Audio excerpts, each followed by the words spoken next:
Y'all, I'm here. I'm down in Titusville, Florida right now. You know me, I'm Das. I've got my shirt on here. I've got my hat on, and we're ready to do a little bit of a virtual field trip at the Valiant. What's the right place called? Valiant Air Command Warbird Museum here in Titusville, Florida. I'll tell you, I've driven by this place so many times because you know me, I'm over at NASA all the time. We got SpaceX rocket launches. We're gonna be over there at the Saturn V Center later today. We've got the history tour tomorrow. I've driven past this so many times and I've never stopped in. I'm always like, oh, it would be great to just maybe look at what's going on. And one time, last time I was down here, I think for Falcon Heavy, I just popped in and I said, hey, I do educational videos. Y'all have education, can we video it? And got a little bit of a tour, and they have so much cool stuff here. It's crazy how much cool stuff they have. So this time, since we were down here for the NASA history event tomorrow, the museum was gracious enough to grant us a little bit of time and expertise this morning, actually. It's almost afternoon, but not quite yet. This morning to learn about their C-47, the Tico Belle. Now, this is timely. One of the reasons that I drove all night to get here is because y'all know, if you've been watching the show, next week we are actually headed over the pond to Duxford, UK, and Normandy down in France to participate, to film, to share with you the 75th commemoration of D-Day, both from the Imperial War Museum up there. They're going to have a lot of these C-47s flying in. They're doing paradrop reenactments down at Normandy. It's going to be an entire week-long event. You know, this is all we've been talking about for weeks now because it's the biggest thing we've ever done. So anyways, give me one more time. Is everything still good? Is everything still fantastic here? Can y'all hear everything? Before we get our special guests on to share with us information about this, let us know that I wasn't just talking to dead air. Just give me one more thumbs up in chat, and we will get our guests on. No drops, 5x5. Audio, is the audio good? I'm super loud. Not everybody's super loud. I can bump the audio if you'd like. A little bit of desync. That's Twitch. We're all good. Ouroboros, you think audio up a little bit, or you think we're good? I'm going to bump it up a little bit and turn myself down some, because y'all know that I talk. Let's go ahead and bump it up just a hair. All right, good deal. So part of our production crew is actually people watching right now, right? And so I don't have like a news team back at the studio telling me whether it's good or not. I just have to ask the people watching. It's very, very informal. All right. So let us know how that is. That actually looks like we've got a little bit more, but I'm ready to get started here, y'all. We got about 45 minutes, it looks like. So I think we're all good. Let's get our best special guest for the day. We've got Tom Eder from the museum. Tom, come on over here with me. How's it going? Hi. Hi. I gotta say, thank you so much for spending time with us today. You're welcome. We're glad to have you here. I mean, chat, whenever I came in and introduced myself to Tom here, I noticed he had the right shirt on and he had the right hat on. He's probably the guy to talk to about the plane behind us. So, Tom, what's going on? I mean, the plane's here. It's dirty. It's got drippings underneath it. It actually looks like an active airplane. It is an active airplane. We flew it recently, and we're getting it ready to go again on June 6th for a local flight. In fact, two flights to commemorate the Normandy landings. We were supposed to go to Normandy ourselves, but the money didn't come through. We just couldn't afford it. I know how that is. Yeah, but we got the plane ready to go, so it's going to be ready to fly. And Good. The nose is up on it right now because we put new radios in it. Because the old ones were World War II, and it was real scratchy, and we want the modern ones, but So that's wait, where we're at. With the World War II radios, you can still talk to... Yes. We're moving it all. Like I said, we run on a shoestring sometimes, but we got some modern radios in it. No kidding. Modern navigation. We even have GPS for our young pilots. The young ones all have to have it. Our older pilots, they just put a map on their lap and follow the railroad tracks. But the young ones have to have GPS. So we don't have like a bunch of touch screens or anything in there, No. do we? Does somebody have their cell phone out looking at a map or something? Or? Yes, that's what they do. That is what they actually do. So it's an operational aircraft. What does it take to keep it operational? Well, it runs 100 gallons an hour for fuel, which Okay. is roughly $5 a gallon here, but not in Europe. It's a lot more expensive there. Yeah. We run about 2 gallons of $25 synthetic oil an hour to run. As far as we don't measure how much it costs a year to operate it. We used to say that it had to make its own way, and we'd rent the plane out to paratrooper schools. But the reality is that if we're paying for the gas, we're paying for the oil, we're not paying for the labor, we're not paying for the tires that we wear out on the landings and takeoff. And the maintenance we have to do, 25-hour inspection, 50-hour, and 100-hour inspections. So all that turns out that we just consider this a flying billboard for our museum. A flying billboard for the museum. And it costs money, just like when you pay for a billboard along the highway. That's what we're doing here. We're paying for our billboard. Paying for a billboard, but it's not just a billboard because this is a veteran plane. Yes. It actually flew at D-Day. It was built in 1942 at Douglas Aircraft in California. It was in the Normandy invasion 3 times, and dropped paratroopers once and gliders twice. And then it was, after that, it was into the other main battles. Battle of Operation Market Garden, which was Montgomery's effort to go around the end of the German line. We lost that battle, but it was in it. It was in the Battle of the Bulge, which we won. And then it was in Operation Varsity, which they had 1,700 of the aircraft in the air at once, dropping the whole division east of the Rhine. And when that happened, the Germans were on the west side of the Rhine, so for them the war was over, and it ended the war in Europe. They went into storage, and then it was pulled out for the Berlin airlift. And then the Norwegian Air Force took it over for about 6 years, and then it went into the Danish Air Force, and they used it as a courier plane, Denmark to Greenland. And then they put soundproofing and DC-6 seats in. It became the Air Force One for the Queen of Denmark. And then we purchased it, and we've been flying it ever since. Okay, so you said it was an Air Force One for the Queen of Denmark? This was her airplane. After the war, this is what they had. They had a lot of them. Yeah, there was a lot of them around, and they were getting their governments back off, up and running again. And she flew to various European conferences in it. And that's how they described it. It was her Air Force One. Air Force One. No kidding. So, it's been around the block. I mean, planes have hours on them, right? They don't have miles like your car or anything. Right. Do y'all have any track of... Yeah, this was, airframe's got about 14,000 hours on it, which is relatively young. Our pilots practice on a plane in Georgia with 55,000 hours on them. So ours is relatively young. However, it was crashed in 2001. It took us 8 years to put it back together. And it has the normal things that an engine fire here and there, or an engine deciding to eat a piston. So there are a few things like that cost a lot of money that aren't in the program. No kidding. You have to short block an engine, and we've done that.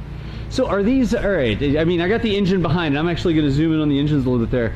Are these replacement engines? Is it like grandfather's hatchet? It's been replaced so many times it's a new thing? Or? Well, you can put new cylinders on them, and that's what we do. And this particular, the last time we lost an engine, it was full of metal, so we just basically threw it out. And we got one out of storage, put in storage in 1979 in Oregon as a fire bomber off of PBY. And same engines, so we tested it, it checked out good, and we put it on, and it's been running good ever since. So we're happy with it. There is a lifetime to the engines, and the engines are, well, our engines have probably got 500 hours on them, so they're getting up in age also. The airframe's got 14,000, but you don't run an engine that long. Yeah, no kidding. You need new pistons and wear items and cylinders and that sort of thing. Right, things that are normally wear out, like the tires on your car, right? But luckily they build a lot of these planes, and a lot of materials were in storage, and you can still get almost everything on the airplane. And if you can't get it, we can make it. So, okay, I got to ask about that. Like you said, you can get about it. You don't go on Amazon and order a new set of pistons. No, for the people in the air industry, they all know who's got them. They're just sitting in boxes somewhere? They're sitting in boxes. We've had the opportunity to open some containers just full of parts, brand new parts, never used. Wow. And just properly stored. I guess they're like stored in oil or something so they don't rust. They have cosmoline on them, yeah, cosmoline and things like that. No kidding. So, but we get to fly it. Everybody that's on it's a volunteer. We don't have any paid people. Okay. And, I'm not a pilot, though I have flown the plane. I'm the flight engineer when they don't have a real one. Right. And the rest of the time I'm a crew chief on it. And most of the time here I launch the plane. Right. To have somebody safe on the ground. But I've flown it quite a bit. So when you say launch the plane, you're the one out there? Out on the ground with the signal. It's got a fire extinguisher in case we need it. Hopefully we don't. I got both fingers crossed on that. Yeah. So you said one of the engines caught fire at some point. Yeah, it was in the air. I was on that flight. Yes. You were. You were on the flight, it was in the air, and an engine caught fire. Yeah, and it burned pretty good. And we made it down okay. And actually, I don't want to get into it, but it was still burning when we were on the ground. I was able to put it out. Understand. So. Wow. But you got it flying back again. When did you first get involved with the plane? Like, how long have you been working on it? I came here in '95, so I've been off and on at the museum since then. Right. And I probably got into it. My first day of retirement was in '01, the same day they wrecked the airplane. So it's laying out on the runway my first wow. day.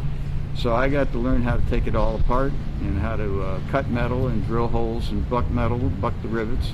And I'm not a certified mechanic, so I usually take it off, take the parts off. If they're dirty, for sure I get to take them off. And then we have certified guys that put the parts back on and make sure they're right. Gotcha. But mainly, if it's dirty, it's mine. So you say, all right, that's another great question. You say certified guys who work on it. How do you learn to work on a plane that's this old? Most of them are former military and they've gone to school, and then we have older guys that mentors and mentor them, and so it's kind of hard to convert the younger guys that are into jets to these old ones. But there's an awful lot of guys out there that were on the old ground engines. Yeah. No kidding. I'm going to answer a question for chat right quick. Chat, I'm not sure if Tom's going to appreciate you asking. I don't believe you were in World War II. No. No. This is not, Tom has been involved after that, but in terms of being part of World War II, no. I'll answer that question for you.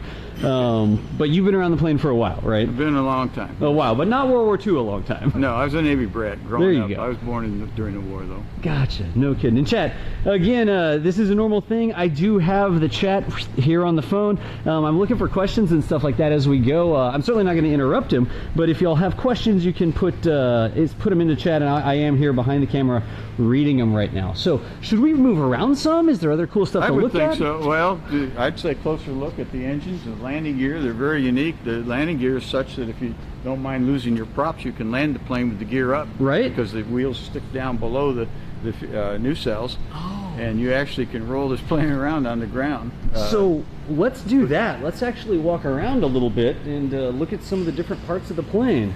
This is where it gets really tricky because I take the camera off the tripod. The first thing you notice is it's a tail dragger. Right. The tail is sitting on the ground, and if you're inside the plane, you have to walk uphill to get in it. But when you're flying, the floor is actually level. Yeah. So the nose is up real high. So if you're doing any work on it, you have to have a tall ladder to get in there. And in this case, they're installing some new radios. The engines are big, they're up high, you can work underneath them. I brought one of the few shirts I have that doesn't have oil all over the spots, because if you walk under our engines, we get oil on them. That's why the pans are down here to catch it. Right. The landing gear... That's something we always say, right? If there's a plane in a museum and it has catch pans underneath it, like this, yep, it's a real plane. That's right. It's not a replica, it's a real plane. People ask about this. This is actually an oil cooler. If you look in the front, you can see right through it. That's how they cool the oil. And it's not the air intake on this plane. The air intakes are up on the top to go into the carburetor. And these are our exhausts. And they're real exhaust like an old Volkswagen. It's got an extra metal around it, so we can take heat off it, right, and heat the airplane. We do not have air conditioning on this plane. And it's dark green, and we don't like to sit out on the ground very long. We like to get flying and go faster. No kidding. But this landing gear goes up, and it goes up in here, and it actually hangs down about here, the wheel, so that if we're in an emergency and you write your props off because you're going to lose them, that you could land it with wheels up. With the wheels up. And I had one some sort of skid on the oil cooler, huh? Well, you might. It depends on how you set it down. But I had another plane in another museum I worked at, and we rolled it around with the wheels folded up. Of course, it didn't have props on it. Oh. So. No kidding. And the wheels look like they go forwards, right?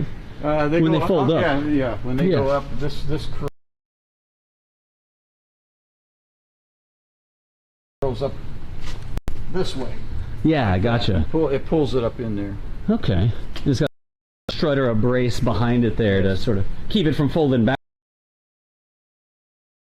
Nose, if you come back up to the nose of the aircraft, yep, and you see below there, I thought this is pretty interesting because being a tour guide here also, Right?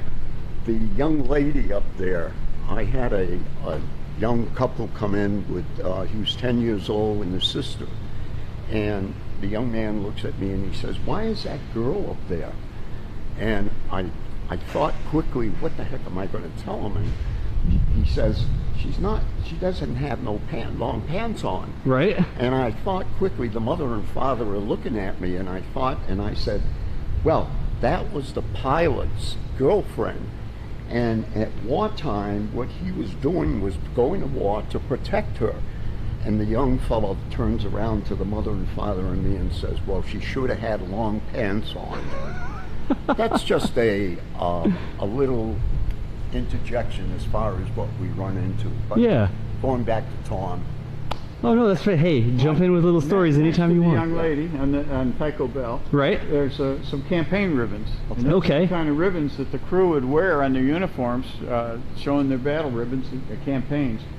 And I can't pretend to know what they all are, but the second one up from the bottom was the crossing of the Rhine. Okay. And back then, those symbols and the way they did it all had meaning to the people that were there. Right. And anybody that's in the military service would recognize what those were from. Except Right. the young guys might not know the old ones. Gotcha. But that's how they recognized what they did in the war. Yeah. Like where the plane's been and sort of where it served, I guess, They're right? called fruit salads. Fruit salads. When they're on here. Nice. All right. So where are we going? I'm following you around. You're in charge. I'm looking at a great big wing. It's a relatively big wing. It's about 93 feet. Wow. Total wingspan on the plane. And there's some little things that you will notice. These are cloth covered. They're cloth covered. You're right. So the entire wing or just No, the control just the surface? control Just the surfaces. control surface, okay. So, in the same way, the rudder and the elevators are the same. Why are the wings, I'm going to say aluminum, and this control surface is cloth? Yep, the bullets go right through. They don't hurt it, and they're real fast and easy to fix during wartime. Now, for us, it would be a major effort to replace this because we don't have the skills Right. that they have. But they're all prepared to, and we even have up in our storage areas all new frames. All you got to do is put new cloth on them and do it. But this, again, today it's major for us to do it. Yeah. But during wartime, it was no big deal. Or just put some patches over the holes and go. No kidding. So there was another question here about moving the plane around. You said you were trying to get it out there for D-Day. You don't take it apart and ship it there. You would have flown it? We would have flown it. In fact, the other planes, there's about 17 of them have already left. Right. The other day they were in Greenland. They should have been in Iceland today. Right. On their way to Wick and then Druxford. So that's somebody has it on their phone following the flights. That's why I saw them, and Wow. so they were tracking where they were at the particular time. What's the range on these Well, you planes? got 800 gallons, and Right. you got you're using 100 gallons an hour, so it's at 8 hours. You got 8 hours of flight time. Right. And it cruises somewhere around 125 to 135, so that tells you your possible range. Of course, there's no you got to leave some for reserve. Yeah, you got and wind and that sort of stuff might Sure, affect which you. direction you're in. In fact, we didn't notice it, but there was actually a periscope that was down below the fuselage. It's called the drift meter. Right. And if you're going from Denmark to Greenland in North Atlantic, that wind's blowing you off, and you have to determine by looking at the spray how much the side wind drift is. Because you have enough fuel to get to Greenland, but not enough to come back unless you find that airport. No kidding. So you've got to know what the drift is, and that way, and then counteract it. You just steer into that wind a little bit to counteract it. So back before they had GPS and inertial navigation systems and all these crazy things, Well, they would did have a radio direction finder, and it Right. could go off of that, but sometimes those weren't running. Right. And you couldn't use your sextant to use navigation because it was too Right. cloudy. So that was a way of... sextant, like the stars? Yeah, if there wasn't, if it was cloud-free. Right. The unique thing here is this door. Okay. The plane was designed as a DC-3 originally for an airliner. It was called a Skytrain. Right. And you would fly during daylight, take the train onto the next stop, then fly the next day. Right. Sleep on the train. So when most airplanes. So when this came out, you could sleep on the plane.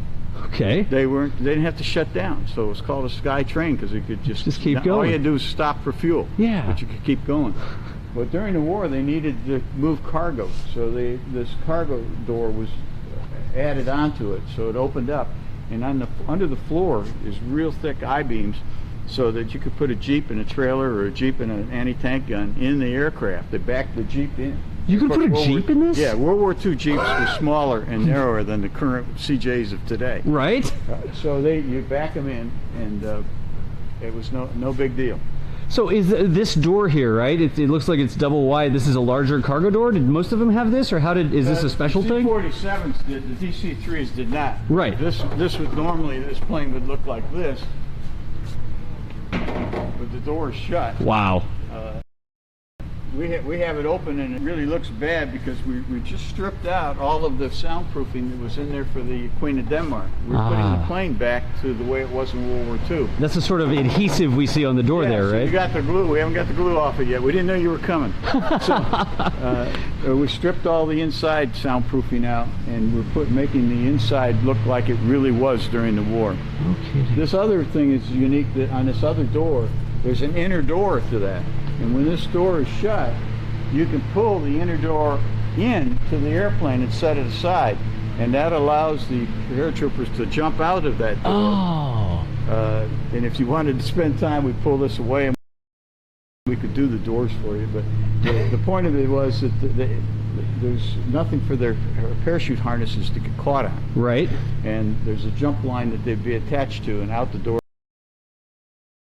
Stabilizer looks really bad jumping out because you're going to hit it. It's right there, yeah. But the plane is actually in the air. That floor turns level, and that tail goes up in the air. Is 12, way up 14 behind you. foot, so you're going underneath it. Gotcha. And in fact, you can see where their parachute, the pull cords are hitting the bottom of that horizontal stabilizer, taking the paint off. Is that this paint missing right here? This is paint from their. When they jump out, that cord pulls the chute for them. Yep. And then it's sitting here until they pull them in. And you can't pull it in until the whole jump string is jumped. So then you got to pull them in. So the missing paint on the veteran airplane that we've got right here, that's from jump cords scratching the paint off. Right, but not World War II history. Well, sure. We go to a jump school on the west side of the state, and we'll go over there for 3 days to jump maybe 25 takeoff and landing and drop 19 or 20 paratroopers each time. It's a neat deal. So if I look at a C-47 and the paint's not scratched off there, they don't jump. They don't jump out of it. With World War II parachute. They use skydivers. And at Christmas time and 4th of July, we jump skydivers over Cocoa Beach. We do that every year. But they don't jump off the jump line. They use their controllable chutes. Their own thing, and they fly around. And the other guys are using the old-fashioned round chutes from the World War II. Yeah. God, I really want to look at this door again. This makes perfect sense. So, y'all, check this out, right? You see how the door swings to the outside of the aircraft. If the aircraft is flying, what did you say, 150, 135 miles an hour, you're not going to have this backward suicide door sticking on the outside of the aircraft here.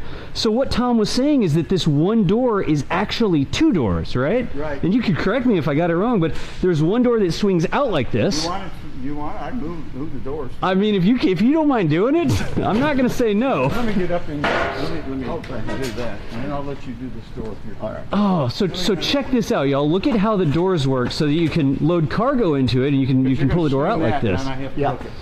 And you can also jump out of it by bringing that inner door inwards. Tom's going to actually demonstrate it for us. Grab that cord.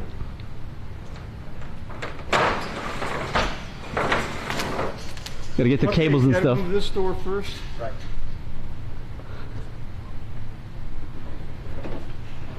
Chad, give me a status check. There's one door closing.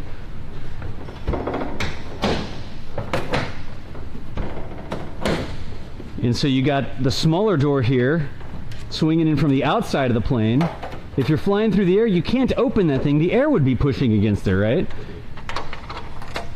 It's a lot of force on the air there trying to hold that door closed. So if you need to paratroop out of the plane, what do?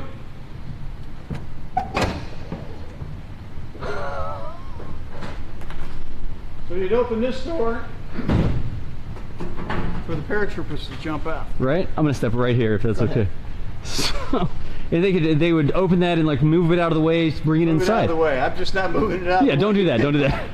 almost like an emergency aircraft on a plane, the little on a commercial airliner these days. It shows like bring it inside and throw it away. Yeah, you don't want to let it go out that way. No kidding. Chat, we've already learned multiple things about the C-47. This is something that makes perfect sense. I would have never thought about it. I mean, I see the doors here out. Look at the door swinging out there. The chain. Oh, see the hook? Yep. I mean, even just standing here looking at the doors, I never would have realized that you actually needed 2 doors. This is why you surround yourself with people who are smarter than you, Chat. Then we move that up this way. Want to open this? No, we'll leave it because it looks better. Okay. It does. It's got the big star there. So, thank you so much for doing this. This is a very hands-on exhibit. Remember, chat, this isn't a replica. This isn't like a gate guardian. It's not just sitting on a pedestal somewhere. This is an active aircraft. This aircraft still flies and is going to fly on the 6th Of June. on the 6th of June. A couple, I think 2 flights you said? 2 flights to commemorate there's 35 planes going to be flying over Normandy, dropping paratroopers, about 17 from the U.S. and the rest of them from Europe. And we wanted to make that. We got the plane ready to go, but we didn't get the finances, so we couldn't do it. But we're going to do it here, and just to demonstrate to the local people that this is what they did back in June 6, 1944. God, and you'll have some paratroopers, or is it We just don't know flying? yet. Our guys are over there jumping. They left you behind. They went on. They made it. You got to be their ride, so they can't go if they're not with you. So I don't think we'll have any locals. And we took right now we're redoing everything and the jump wires off it, so we'd have to use skydivers. The skydivers. And that wouldn't be very realistic. Yeah, so Chad, I'm going to tell you one more time. You know me and NASA and the rocket launches. It's one thing to watch a rocket launch on YouTube. It's one thing to sort of bring up a video on your computer and watch it. It's a whole other thing to experience something in person. So if you are within striking distance of Titusville, Florida, you're over in Orlando, you're up at Jacksonville, down in Miami, you don't mind driving a couple hours, there is an event happening here at the Valiant Air Command. I'm going to get it off your shirt right there. The Valiant Air Command Museum in Titusville, where you can come and watch this aircraft actually fly. So again, it's cool. You can watch things online. That's great. Don't stop doing it, because that's how I make my living. But if you can make it over here, it is a completely different thing to experience it in person. And I imagine the guys here would love to talk to you about the plane if you're able to make it over to the museum. You bet. Want to try? We're going to try, yeah. So, chat, I am recording locally right now as well. I am going to step inside of the airplane, and we'll see what Mr. Faraday says about that idea. But if we do have a signal drop, we will be recording locally, and I can put it on the channel later. But let's hop inside and see what happens.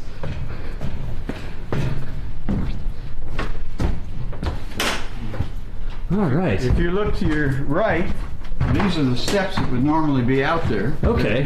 We wouldn't bother with a ladder like that, but the visitors would prefer that ladder. Right. So this is really what we would be using. That's perfect. And then we have another room in here, and there's usually a bathroom right behind this door.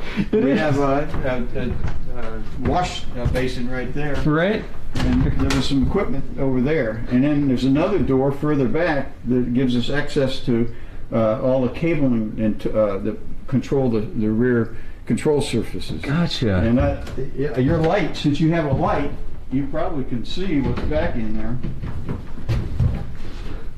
Can you have a light on that? Maybe not. Yeah, I don't have it mounted right now, but so that's actually the tail of the aircraft right there. Right, and those are all the control wires to control. Yeah, we can definitely. Those are the wires that actually control the airplane. There's no hydraulics in this airplane. It's all control wires. Wow.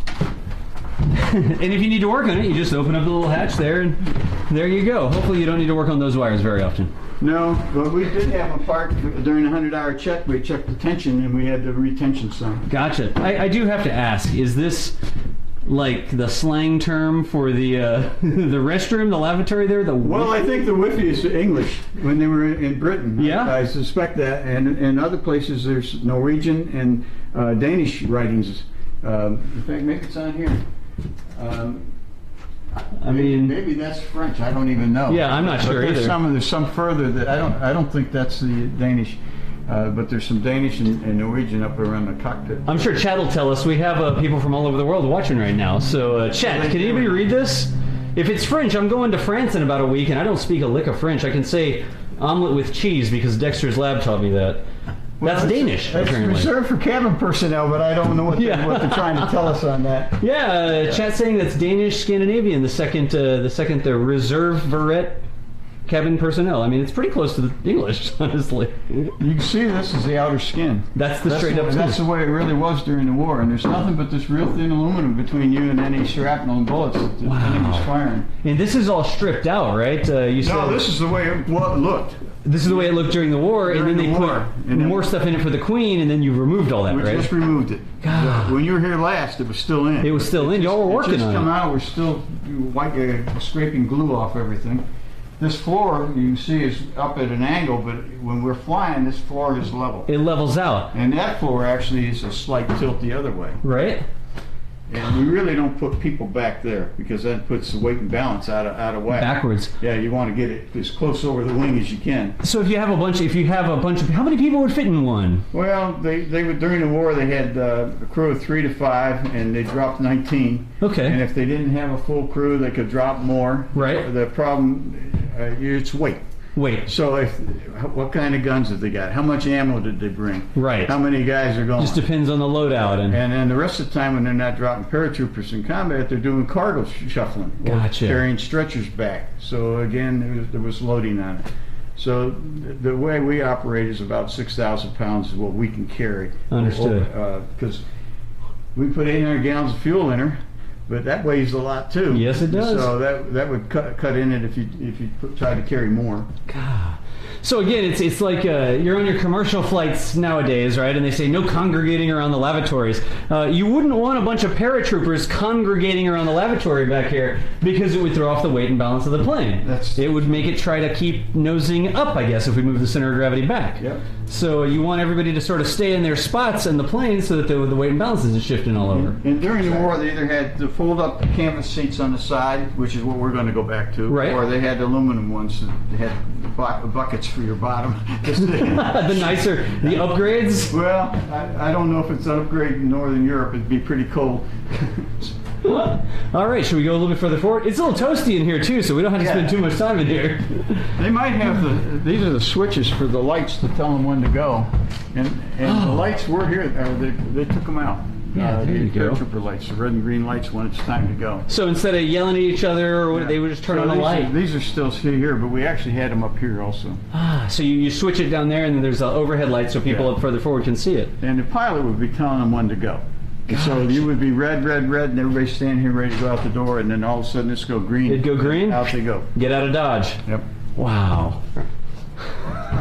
And again, I cannot reiterate enough, Chad. This isn't like, oh, well, if this was a real plane, then the light would turn green and people would jump out. The light did turn green and people did jump out of this airplane over Normandy and D-Day. So again, this is still an active plane, but it's actually a veteran plane. It actually did drop people. This is gonna. Got some temporary storage in there. Yeah, we have a radio man over there. You can see. You're gonna have to get in I'll here. come this way. There's Cool. A transmitter key, like an old-fashioned telegraph key. Oh, got it. Yeah. It clicks.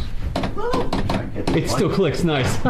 And that's how they do their radio work. And then on this side, you've got that drift meter we were talking about. It's down there on the floor. That's the drift meter right there? On the floor. Yeah, I got it. Right there. Okay. So you'd look out of that and it would... You would then look for spray and determine there's a way you would set it, and it would tell you what the side wind is. Gotcha. Or if you were on land, you'd follow the road, and you'd watch the road or the railroad tracks move past sideways. Right. And that'd tell you what your drift is. What your drift is. No kidding. So 2 positions here, right? I see 2 chairs. Yep. Who would sit there? Radio man here. Radio man? Navigator would be over here, or the flight engineer. Depends on how they did it.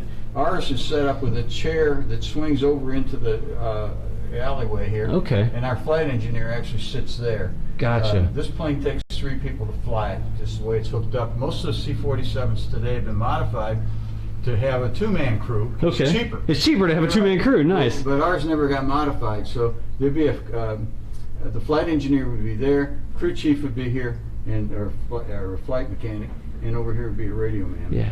Or a navigator. Depends on where you're going and whether you need them. And I'm going to point this out, That's Chad. a coffee pot. Wait, that's a real coffee pot right Yeah, that's original, modern fire extinguisher. And we used to have all new, old stuff on the instruments. You're going to go up and look at the cockpit. there? Right? We just put modern radios in. So we just kind of ruined the ambiance of it. But we're going places. We need to be able to communicate with the towers. I got to get this right here. The original coffee pot there, right? It looks like it has a warranty, and it says guaranteed for 1 year. I think we're a little bit past the warranty. God, the Helmco Lacey waterproof hot cup is guaranteed for 1 year. Does it have a date on it? St. Louis, Missouri, Star Manufacturing. Something about return the hot cup postpaid to. Wow. We like labels on old historical artifacts. And We that may is... find that it isn't really original. Yeah, somebody in chat might tell us. You can read it. My old eyes can't see it. If you go forward there, I'll try to put the light with us here. Yeah, I can step out of the way to the side. And next time I'll just put the light on the camera.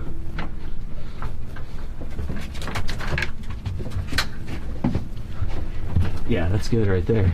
So you got the electrical equipment over here Okay. that this guy is controlling, and then here's all your levers. Now these are hydraulic controls because you got to make your landing gear go up and down. You got the flaps to go up and down, and on the side over to the right there's the cowl flaps control. Right. And most everything else is going to be controlled with cables. Gotcha. Underneath this floor is just solid mass of cables. In fact, that's where I was working a week ago. And if you're in flight, we can pull that red button, box up, cover, and, Right. and pull the fire extinguishers. There's a fire extinguisher control there, and we can cut off valves to each engine. And when you do that, you cut the hydraulic fluid, the fuel, and the oil. Gotcha. off. So if you had a fire, you can maybe put it out. You can maybe put it out by pulling that very clearly labeled handle on the floor there. Right. And there's a fire extinguisher hidden behind this seat here Right. that can be put to the left or to the right. You get two engines on fire, you get in trouble. Right. And this is hanging down because they're working on putting these radios and stuff in. So there's the modern radios that just went in right there. Oh yeah, right in the middle there, huh? That used to be where the automatic pilot was located, but the rest of the gauges are original, and we call them steam gauges, and like steam engine. Right. They're old. They're old. And you can see this stuff up here is old. Yeah. And I'm getting There's your emergency exit. Oh, up So on the that's- top. Yeah, that's either Norwegian or Dutch. I don't know which, but Oh. somebody would probably know that. So we have the emergency exit right there, y'all, and then we also have.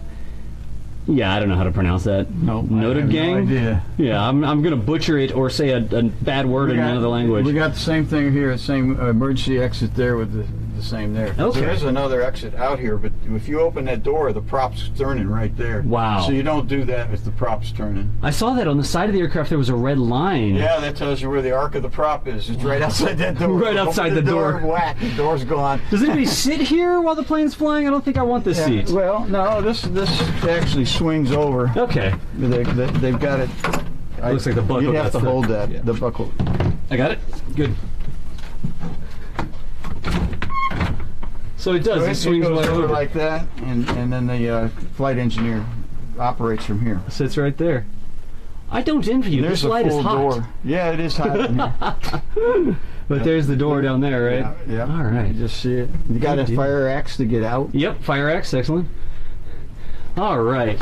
Well, let's back up a little bit here. This is supposed to have a strap around it so it doesn't turn these switches off. Are they important switches or? Apparently not. Apparently not. Well, if I can hand you this, I'm going to grab my phone and then we'll back on out again here. Okay, if you've seen everything you wanted, I put the covers back on, but if you want a spaghetti of all the hydraulics that are underneath here, They're all underneath there. yeah, you can see a little bit of them over there. But What's this up here? Is this the for navigation? yeah, that's a sextant. Okay. So if you had a navigator, you could and that's a real one. Right. And so we put it there. Of course, we don't use it, but Yeah, there we go. We got it. Yeah. So y'all don't need to use that because they're more modern day. There's normally a map right here. We just we just follow the railroad tracks. Thank you. All right, and I'm going to back out. I think we should probably step outside because it's pretty warm in here, honestly. I hope y'all have some fans or something when you're working in there. Yeah, it's right there. Oh yes, they're right there. There's like a Walmart fan. Yeah, it would have been a noise in the background. Yeah. Wow. All right, so I'll go ahead and step down here like this. And we're about running out of time here, y'all. Let's step back up to the front again where I have the tripod, and I can put this down, and we'll start wrapping it up. So, chat, now's your chance if you have any questions. Now is a good time to ask some questions in here. I'll ask Tom and the guys at the museum here, and we will see if there's anything else we can learn. I think we're going to probably have to visit again because I would love to see Tico Belle flying one day. Did you mention Bill was our STEM guy? I'll say a couple of words. Say a couple words. Go ahead. Let me put this back on the tripod here. Yeah. Let's just sort of wrap it up. Whew. It's toasty in there. I mean, there's no breeze in the plane with the fan off. So I'm gonna sweat all over the new camera. That's not good. Well, we got to test it out. So, all right. Well, anyway, I just wanted to add a couple of things here about the Tico Belle and how it ties in with the STEM program with the young people that we have. We've got roughly about 17 high school kids and elementary kids signed up into the STEM program here. And the Tico Belle is just a draw card for tell them the story as Tom just told the audience here on they get so excited. This is a hidden secret, as the moderator was saying. Oh yeah. About Valiant Air Command, and we need the publicity because it was just held back.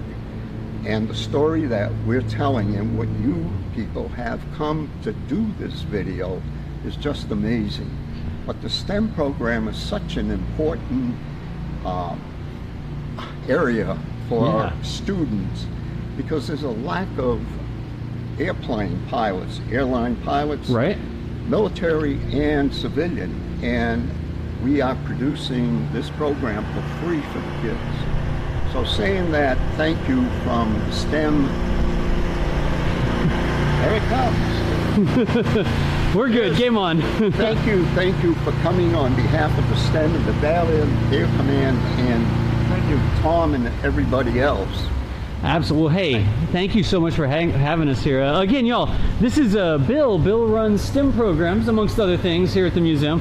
And he was my contact who actually I spoke with and got permission to come over to the museum. So again, I want everybody to understand I don't just bust into a facility with a camera and start live streaming, right? We always make sure we have permission. We always make sure that we have, they know we're coming. We schedule people's time. We're respectful of their time. They've given us over an hour now here today. So Bill and Tom, thank you so much for the time today.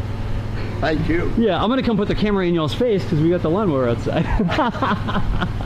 It's all good. Chat, let's grab some, and there's some links to the museum's website there as well. Thank you, Mutter, for putting the link to the website in. I'm going to go up this way, and we'll get the plane in the shot like that, and we got just a couple questions. We got a couple minutes for questions here, y'all.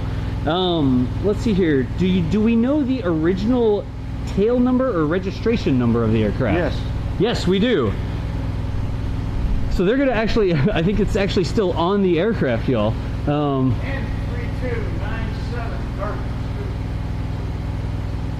3239B. It's. Oh, I see. The serial number is 210? 591. It was 210 what?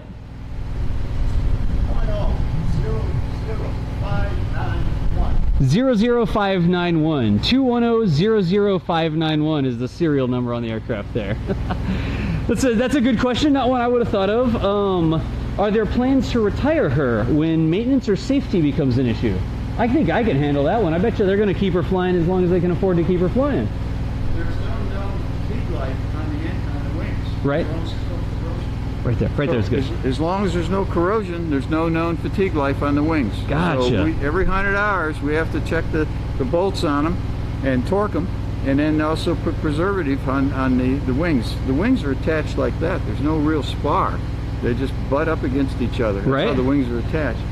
So everything else is easily replaced. Right. Except the wings. Except the wings. But we do have spare wings. Gotcha. You have spare wings? Yes. Here? Yes.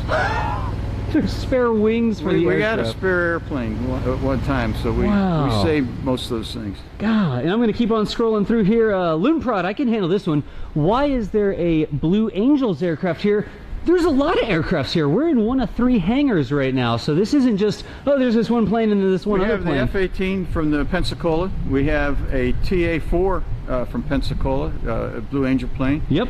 There's a light blue plane right behind me. It's an F-11 Grumman Tiger, but it was actually a Blue Angel plane at one time, and number 3 Blue Angel pilot, his name's on it, and we painted it the way he had it when it was a warplane before it was a Blue Angel plane. Gotcha. In addition, in our restoration, we have another Blue Angel plane that was at the Farragut School for Sailors on the West Coast, and it's going to go to LAX.